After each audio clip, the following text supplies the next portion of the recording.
Hey, Shalom, it's your brother Jonathan. All right, first and foremost, I want to give all praises to the Most High, Yahweh, Bahashim, Yahushai, Bahashim, Rakah, HaKodash. I want to give double honors to the apostles and the elders of Great Millstone. I want to say Shalom to all the brothers and, of course, the few sisters pursuing this truth in sincerity. All right, may the blessing of election be upon your house. I entitled this lesson, Esau's Grudge is the gas in his tank, meaning what motivates this man goes all the way back to the book of Genesis when Jacob was given the blessing.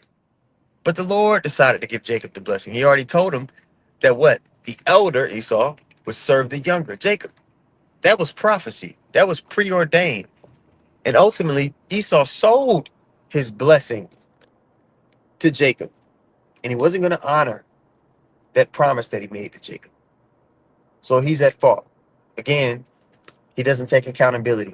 And the majority of the people in the world have taken on that same spirit. They don't take accountability for shit. Right?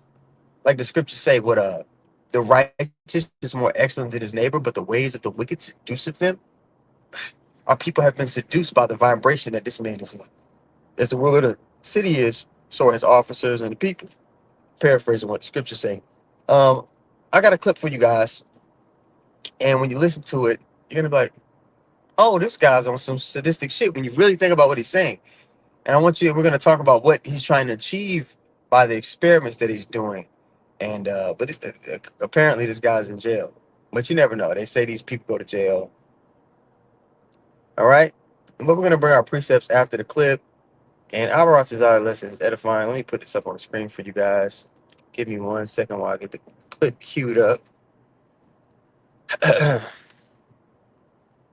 And it's about a 3-minute clip.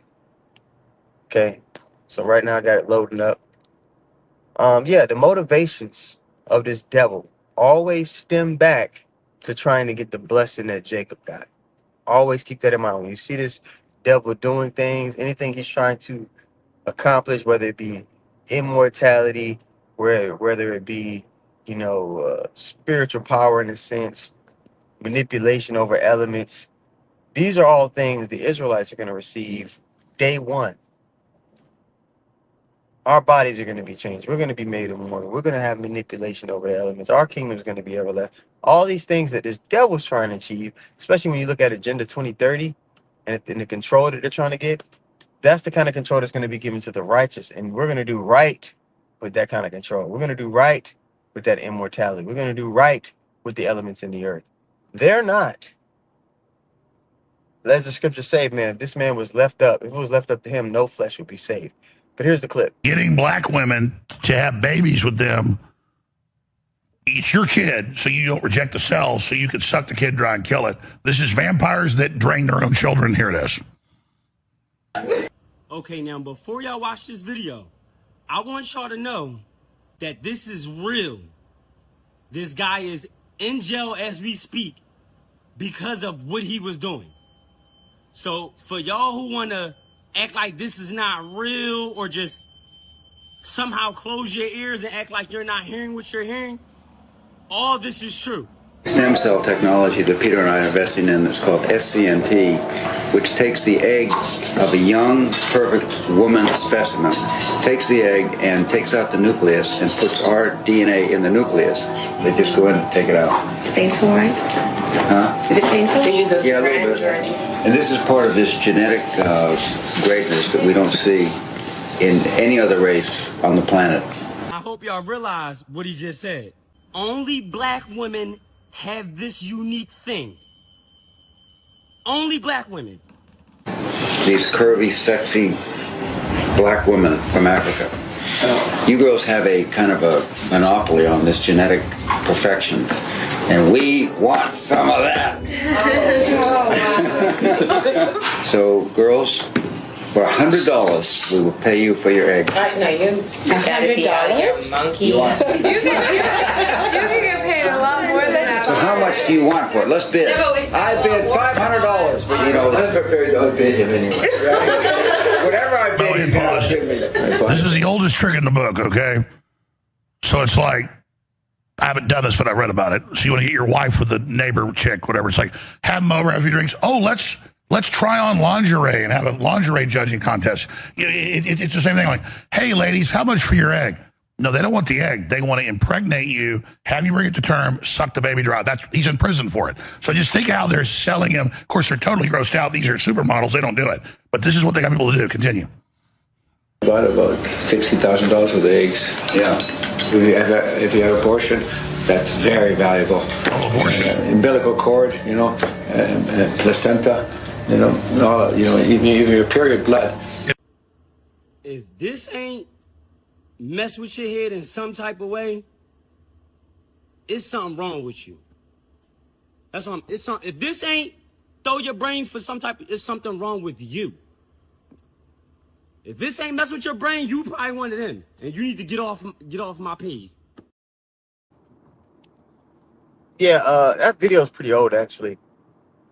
I seen it some years back. And, those guys are, both of those Edomites are notorious in the medical field. But nonetheless, that's the kind of timing they're on. What do you think they're doing there? They, obviously the chrome, if you catch my drift. But with that information that they're trying to figure out, is it a way to achieve, immortality? Okay, they're trying to do things digitally. Okay, they're trying to figure out how they can achieve what's already been promised. Plus, the Edomites have always had an affinity for blood, going back to Esau when he ate that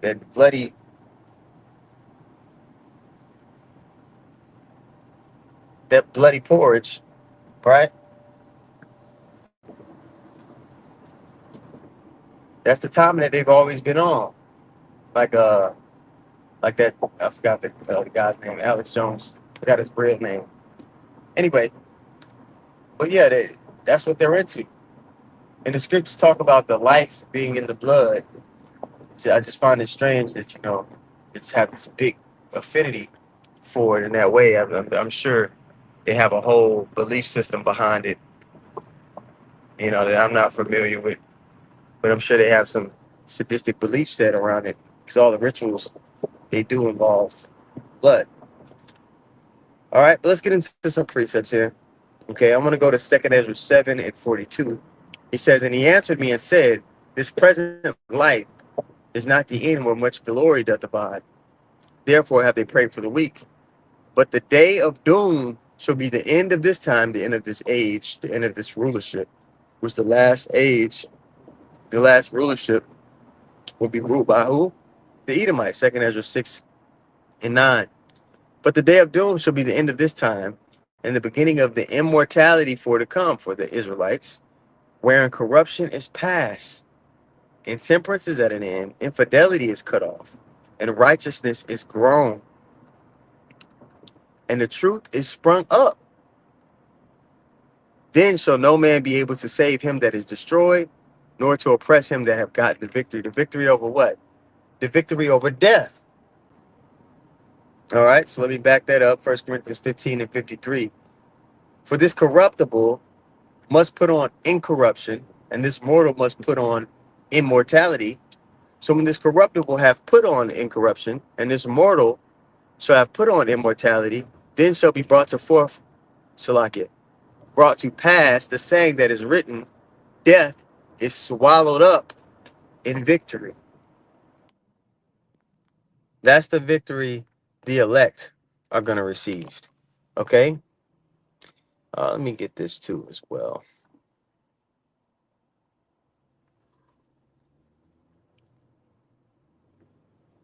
All right.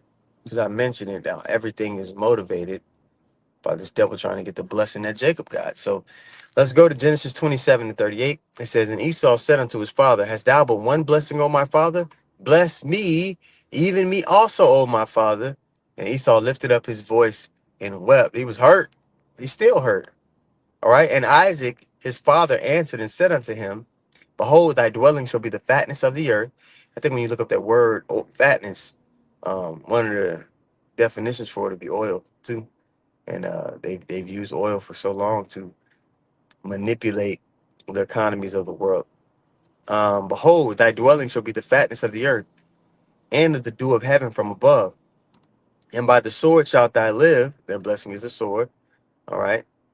They have an escalation policy, meaning if they get into it with somebody, they're willing to take it to a place that you can't take it, to where, you're not willing to receive, take on the losses of a conflict that gets that extensive. All right. That's how they get down.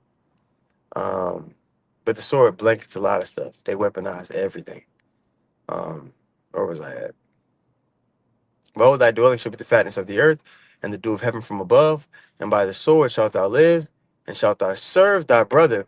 And it shall come to pass, when thou shalt have the dominion, that thou shalt break the yoke from off of his neck. So you had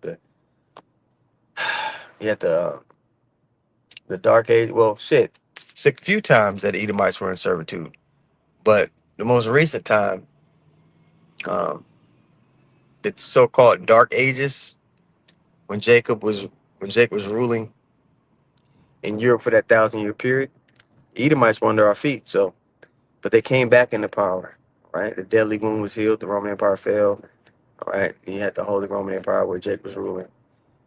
But the deadly wound was healed. They came back into power, the Renaissance period. Okay, so here we are today. That time forward, we've been in the height of their kingdom. Verse 41. And Esau hated, this is the point I wanted. And Esau hated Jacob because of the blessing wherewith his father blessed him. And Esau said in his heart, the days of mourning for my father are at hand. Then will I slay my brother Jacob. So it's been his motivation all the way up until this day. And these words of Esau, her elder son, were told to Rebekah. And she sent and called Jacob her younger son, and said unto him, behold, thy brother Esau, as touching thee, doth comfort himself, purposing to kill thee. Okay, so it's the same unto this day. If he can get Jacob out the way, then there is no blessing for Jacob. It doesn't exist. It doesn't happen. And he feels like he's free to manufacture his own version of it, a great value version of the blessing that the Lord promised us. That's why the scriptures say what? Their inward thought. Let me get that really quick. This is Psalms 49:11. It says their inward thought is that their houses shall continue forever, that they're going to have everlasting kingdom, which they're not. And their dwelling places to all generations. They call their lands after their own names. And you talk about who's ruling by the sword, who's conquering places and calling the lands after their own names. Okay? It's the Edomites. All right? So, I'll pull this up really quick. Bear with me, guys. So when you talk about this New World Order, he's basically trying to establish a left-handed version of the kingdom of heaven. Yeah, the kingdom of heaven is going to be on earth, and it's going to be for Jacob. Okay? So, let's go into that a little bit, then we'll wrap up. This is Daniel 2:44. It says, and in the days of these kings shall the God of heaven set up a kingdom. All right, Yahweh Shem Yahushai, which shall never be destroyed. It's going to be an everlasting kingdom. And the kingdom shall not be left to other people. All right, it's going to be left to the people of the promise. All right, the Israelites. But it shall break in pieces and consume all these kingdoms, and it shall stand forever. So there's the everlasting kingdom. Okay, now let's get into the reward.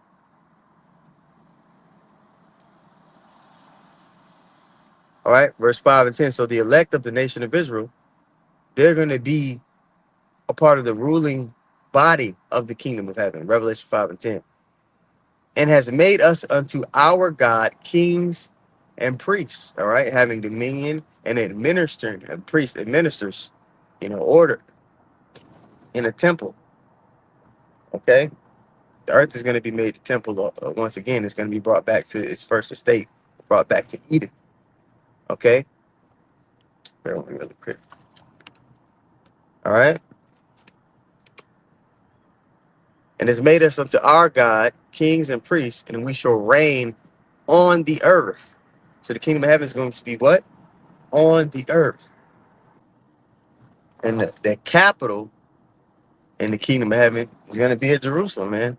Obviously, our borders are going to be extended from the little slither of land that it is today. Okay, but the capital is going to be Oh, I think I missed my turn there. All right. Just got myself. All right. The capital is going to be in Jerusalem. This is Jeremiah 3:17. It says, "At that time they shall call Jerusalem the throne of the Lord, and all the nations shall be gathered unto it," just like it talks about in Micah the 4th chapter, Isaiah 2. All right. "And all the nations shall be gathered unto it to the name of the Lord." All right. Which the name of the Lord is also synonymous with a reputation. It's synonymous with a way that you keep. Um, Neither shall they walk anymore after the imagination of their evil heart. Okay?